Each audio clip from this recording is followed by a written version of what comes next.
Trump, it is with great pleasure that my wife and I welcome you to Windsor Castle on this, your second state visit to the United Kingdom. This unique and important occasion reflects the enduring bond between our two great nations, anchored by the deep friendship between our people. This relationship, which, with good reason, we and our predecessors have long called special, has made us safer and stronger through the generations. Our people have fought and died together for the values we hold dear. We have innovated, traded, and created together, fueling our economies and cultures through myriad forms of exchange. We have celebrated together, mourned together, and stood together in the best and worst of times. Mr. President, as we approach the 250th anniversary of the Declaration of Independence next year, it is remarkable to think just how far we have come. I cannot help but wonder what our forebears from 1776 would make of this friendship today. The rebel commander and pioneering First President George Washington famously vowed never to set foot on British soil. And my 5 times great-grandfather, King George III, for his part, did not spare his words when he spoke of the revolutionary leaders. Today, however, we celebrate a relationship between our two countries that surely neither Washington nor King George III could possibly have imagined. The ocean may still divide us, but in so many other ways, we are now the closest of kin. Mr. President, you have spoken of your pride in your British roots. In fact, not only have you set foot on British soil twice in the last 2 months alone, but I understand that British soil makes for rather splendid golf courses.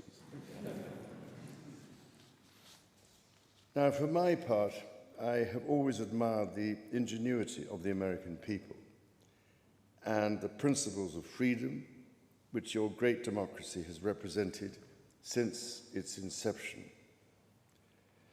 Throughout my life, from the very first visit to the United States in 1970, and over 20 visits since that time, I have cherished the close ties between the British and American peoples. In fact, had the media succeeded in the 1970s in their own attempt at deepening the special relationship, I myself might have been married off within the Nixon family. Mr. President, from York to New York, from Birmingham, England to Birmingham, Alabama, we are united by a common language and shared heritage.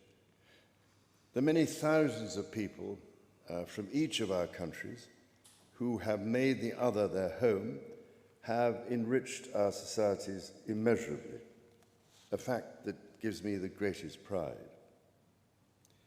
Our cultural connections, too, continue to flourish with our actors, musicians, writers, and television presenters prospering in the hearts of transatlantic audiences. Today, our alliance spans every field of endeavor and shows vast potential for growth. The United Kingdom was your partner in the first trade deal of your administration, Mr. President, bringing jobs and growth to both our countries. And no doubt we can go even further as we build this new era of our partnership. Our two nations have an exceptional legacy of shared discovery.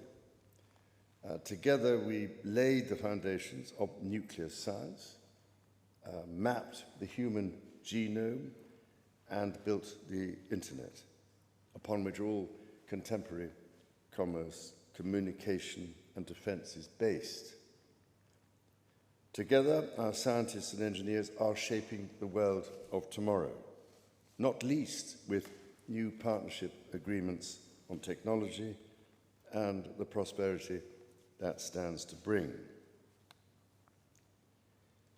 Our countries have the closest defense, security, and intelligence relationship ever known. In 2 world wars, we fought together to defeat the forces of tyranny. Today, as tyranny once again threatens Europe, we and our allies stand together in support of Ukraine to deter aggression and secure peace. And our AUKUS submarine partnership with Australia sets the benchmark for innovative and vital collaboration. The successes of the British Redcoats and of George Washington's Continental Army today stand shoulder to shoulder, brothers and sisters in arms, protecting the freedoms we both cherish. Our countries are working together in support of crucial diplomatic efforts, not least of which, Mr. President, is your own personal commitment to finding solutions to some of the world's most intractable conflicts in order to secure peace.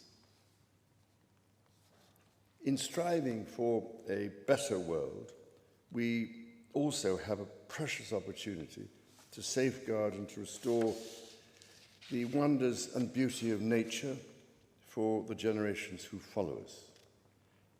We share the ambition and determination to preserve our majestic lands and waters, above all, to ensure that we have clean water, clean air, and clean food.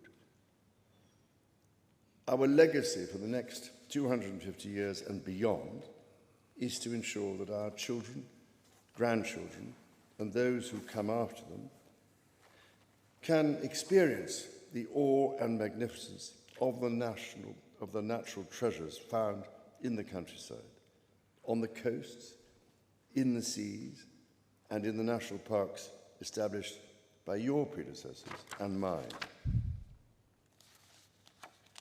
Mr. President, Mrs. Trump, the bond between our 2 nations is indeed a remarkable one.